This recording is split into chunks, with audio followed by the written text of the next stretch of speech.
झीना झीना रे उड़ा गुलाल, माई तेरी चुनरिया लहराई।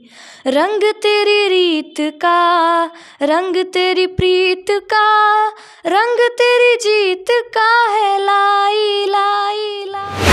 मैं पल्लवी तिवारी, मैं बिहार की बेटी हूँ। आप लोग का मुझे बहुत बहुत सपोर्ट चाहिए और आप लोग कमेंट कीजिएगा कि मेरा गाना कैसा लग रहा है, क्योंकि आप लोग के सपोर्ट से, आशीर्वाद से मैं सब कुछ हूँ। आप लोग नहीं है तो मैं कुछ भी नहीं हूँ। तो उसके लिए कवन गरहने वा पापा साझी बेरा लागेला, कवन गरहने वा भीनुसार ए पापा, कवन गरहने वा भीनुसार, कवन गरहन वा पापा चौका पे लागेला, कहाँ जइहे बेटी तोहार।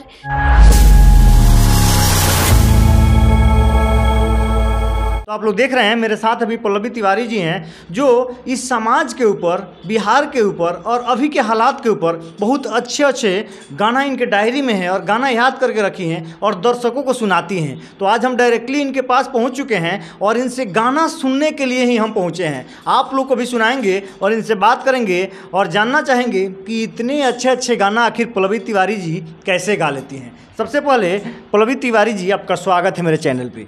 आपको भी स्वागत है। आज भी हमारे दर्शक कुछ गाना सुनना चाहते हैं आप कि पल्लवी तिवारी जी गाना गाएं और हम सुने, तो कौन सा गाना आप सुनाना चाहिएगा लोगों को? हम एक बेटी भी गाना गाएंगे, जो बेटी अपने पापा से कुछ पूछ रही है, उसी पे गाना है, विदाई का गीत है। सुनाइए गाना आप अपना जी। कवन गरहने वा पापा साझी बेरा लागेला, कवन गरहने वा भीनुसार ए पापा, कवन गरहने वा भीनुसार, कवन गरहने वा पापा चौका पे लागेला, कहाँ जइहे बेटी तोहार ए पापा, कहाँ जइहे बेटी तोहार। पापा तोहरा अंगना के रहनी हम गुड़िया, तब काहे बन गईनी जहर के पुरिया, कवना कारण पापा हमरा के भेजनी, भेजतानी दूसरा दुआर ए पापा, भेजतानी दूसरा दुआर।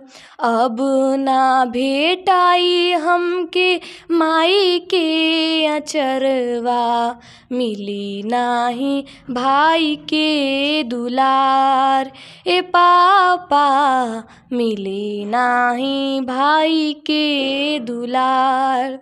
बेटी हमरा घरवा के हऊ में हमान हो, जाए के पड़ी छोड़ के पापा के मकान हो। सूरज गरहनवा बेटी साझी बेरा लागेला, चंद्र गरहनवा भीनुसार ए बेटी, चंद्र गरहनवा भीनुसार। तोहर गरहनवा बेटी चौका पे लागेला, भोरही तू जइबू ससुराल ए बेटी, भोरही तू जइबू ससुराल। हो गया।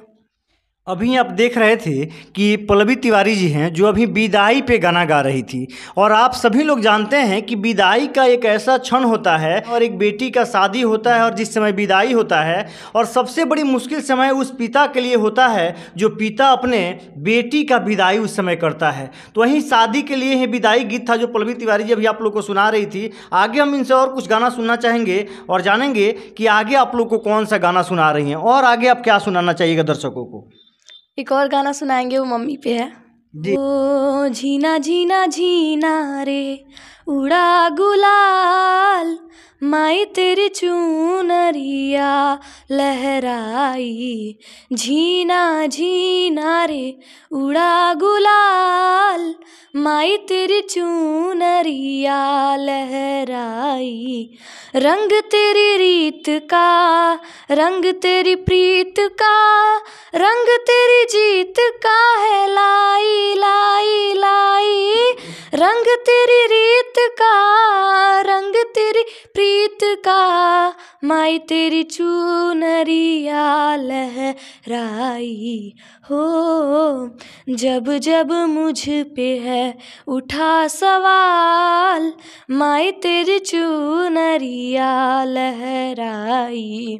झीना झीना रे उड़ा गुलाल माई तेरी चुनरिया लहराई।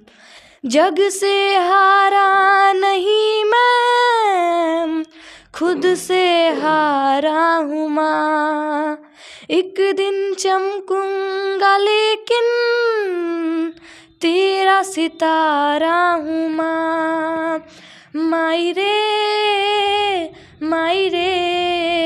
मुझसे ही रूठी मेरी परछाई, हो मेरी परछाई। तेरा ख्याल माई तेरी चुनरिया लहराई। झीना झीना रे उड़ा गुलाल माई तेरी चुनरिया लहराई। Thank you. अभी आप लोग सुन रहे थे पल्लवी तिवारी जी हम लोग के साथ इस समय जुड़ी हुई हैं और हम लोग सुना रहे थे पल्लवी तिवारी जी से जो कितना प्यारा प्यारा गाना आप लोग को सुना रही थी। अभी आगे नेक्स्ट हम इनसे फिर बात करेंगे और बात करके इससे भी अच्छे अच्छे गाना आप लोगों को ले लेकर के पल्लवी तिवारी जी आएंगे और सुनाएंगी। तब तक के लिए जय हिंद।